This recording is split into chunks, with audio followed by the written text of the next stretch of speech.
Hello, dear students, good morning to all. Today is the lecture number 11 for class 12 and topic is the electric potential and capacitance.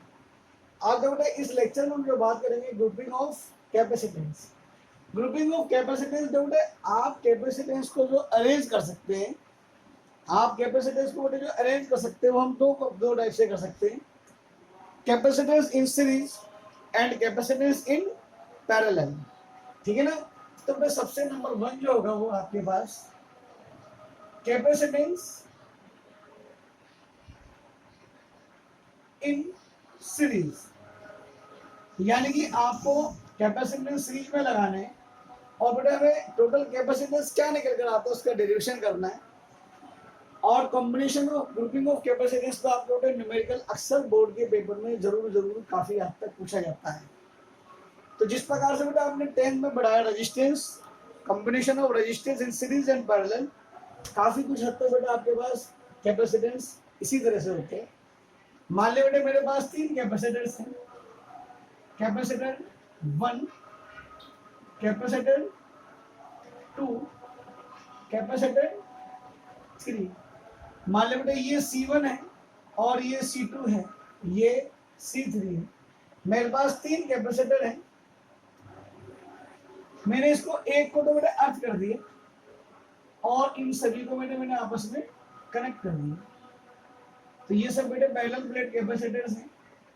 In parallel plate capacitor को मैंने series में लगा दिया और इनके बीच मैंने potential difference V apply कर दिया।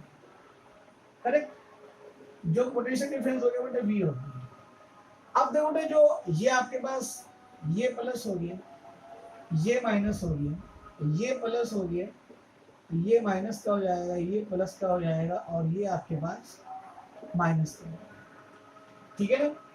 अब देखो बेटे जो चार्ज है, मान लीजिए क्यू चार्ज आपके पास यहाँ से चलता है बेटे, इनको चार्ज करने के लिए, चार्ज जो होता है स्टोर होने के लिए, चार्ज करने के लिए।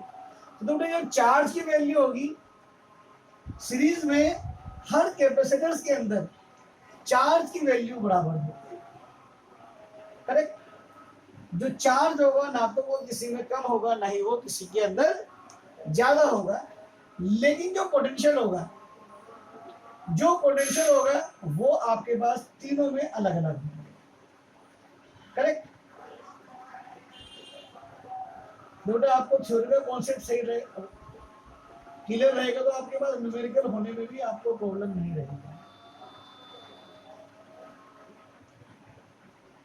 तो आपके पास बेटे 3 कैपेसिटर हुए C1, C2, C3। मैंने इसका एक प्लेट को हायर पोटेंशियल पर रखा और जो सबसे लास्ट की प्लेट थी मैंने उसको अर्थिंग कर दिया, ये लोअर पोटेंशियल पर हो गया। C3 की एक प्लेट अर्थिंग है और C1 की एक प्लेट को मैंने हायर पोटेंशियल पर रखा, तो इन तीनों में जो पोटेंशियल डिफरेंस बन गया बेटा वो V बन गया। अब जो टोटल चार्ज क्यू गया वो तीनों में ही वो चार्ज की वैल्यू सेम रहेगी, but voltage will be distributed as per their capacitance. अगर आप बेटे बात करते तो बेटे अगर आप ध्यान से समझो तो Q is equal to C dot V। ठीक है ना। It means V is equal to क्या हुआ, Q अपॉन C। तो देखो बेटे जिसका कैपेसिटी, देखो बेटे चार्ज की वैल्यू सीरीज में बराबर है, Q तो क्या हो गया कांस्टेंट, तो V is inversely proportional to the C और नॉट।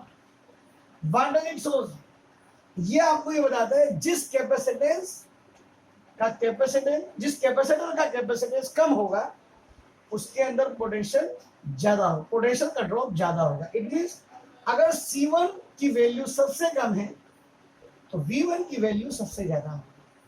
देखो कुछ रूल होते हैं, रूल लिखे तो नहीं जाएंगे, आपको काफी टाइम लगेगा, आप समझ लीजिए। रूल नंबर 1 हमें ये कहता है charge remains same in each capacitors in series combination, यानी कि चार्ज की वैल्यू हर कैपेसिटर में बराबर होती है। Number 2, voltage will be distributed as per their capacitance. Voltage का बंटवारा हो जाता है उनके कैपेसिटेंस के अकॉर्डिंग, जिसका कैपेसिटेंस कम होगा उसके अंदर वोल्टेज का ड्रॉप ज्यादा होगा। एंड रूल नंबर 3 कहता है जो टोटल पोटेंशियल होगा वो V is equal to V1 plus V2 plus V3 होगा। जितने भी कैपेसिटेंस होगा उसका टोटल सम टोटल पोटेंशियल के बराबर होगा। करेक्ट। नंबर 4 कहता है बेटे जो कैपेसिटेंस होगा मान लो C1 और C2 और C3 में, फॉर एग्जांपल मैं मान लेता हूँ C1 की वैल्यू 1 माइक्रोन फेराडे है और C2 की वैल्यू 2 माइक्रोन फेराडे है और C3 की वैल्यू 3 माइक्रोन फेराडे है, करेक्ट। तो जो कैपेसिटेंस सबसे कम का होगा, इन तीनों में सबसे कैपेसिटेंस की वैल्यू कम C1 की है, तो जो टोटल कैपेसिटेंस होगा वो 1 से भी कम आएगा। इट मीन्स कि हम कह सकते हैं सीरीज में जो कैपेसिटेंस होता है वो डिक्रीज होता है। अब तो इसका डेरिवेशन करते हैं हम लोग।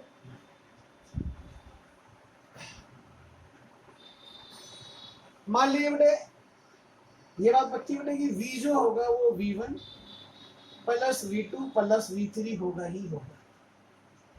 अब बेटे टोटल जो टोटल चार्ज होगा, टोटल चार्ज अगर मेरे पास Q है तो टोटल चार्ज क्या होगा, total capacitance and total potential difference.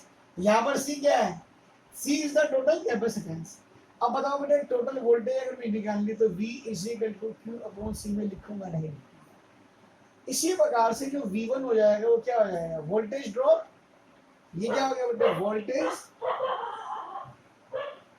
ये तो ये बेटे total voltage, voltage drop in C1। तो बताओ V1 is equal to Q upon C1 हुआ है नहीं, क्यों बेटे चार्ज तो सेम है। इन C2 जो होगा V2 is equal to Q upon C2 होगा नहीं, C3 के अंदर V3 is equal to Q upon C3 होगा नहीं। अब अगर बेटे यही वैल्यू सारी की सारी वैल्यूज अगर इक्वेशन नंबर 1 में पुट कर देते हैं तो we will get Q upon C is equal to Q upon C1 plus Q upon C2 plus Q upon C3, correct. तो बेटे कॉमन आकर Q से Q सब कट जाएंगे तो 1 अपॉन C जो हो गया बेटे क्या हो गया, C1 plus C2 plus C3। तो बेटे ये आपके पास टोटल कैपेसिटेंस आता है। यहाँ पर जो C क्या है वो टोटल कैपेसिटेंस है। तो बेटे ये बात पक्की है कि जो टोटल कैपेसिटेंस आएगा वो डिक्रीज हो जाता है। इट मीन्स कि सीरीज कॉम्बिनेशन में जितना भी सबसे कम वैल्यू होगी कैपेसिटेंस की, टोटल कैपेसिटेंस की वैल्यू उससे भी कम हो जाती है। अब आपके पास नेक्स्ट आता है बेटे कैपेसिटेंस इन फैराड।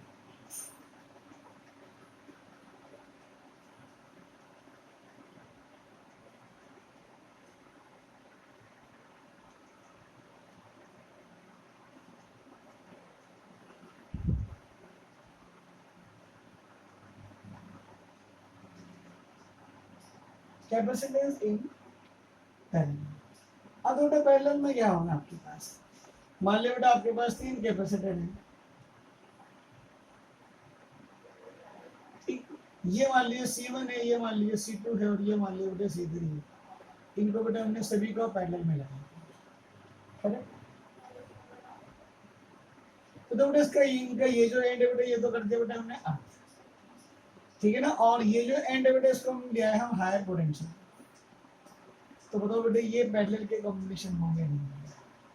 तो पैरेलल में क्या होता है बेटा, अगर मान लीजिए पैरेलल में जो चार्ज होगा वो आपके पास टोटल चार्ज Q जब आएगा इस पॉइंट पर, तो बेटा इस चार्ज को जाने के 3 रास्ते मिल रहे हैं। मान लिया बेटा हमने मान लिया इसमें अंदर Q1 चला गया और यहाँ पर आपके पास Q2 चला गया और यहाँ पर आपके पास Q3 चला गया, यहाँ से पास हो गया Q1, यहाँ से पास हो गया Q2 और यहाँ से पास हो गया बेटे Q3। तो बताओ जो टोटल चार्ज है वो Q is equal to Q1 plus Q2 plus Q3 हुआ है नहीं, बट पोटेंशियल रिमेन सेम।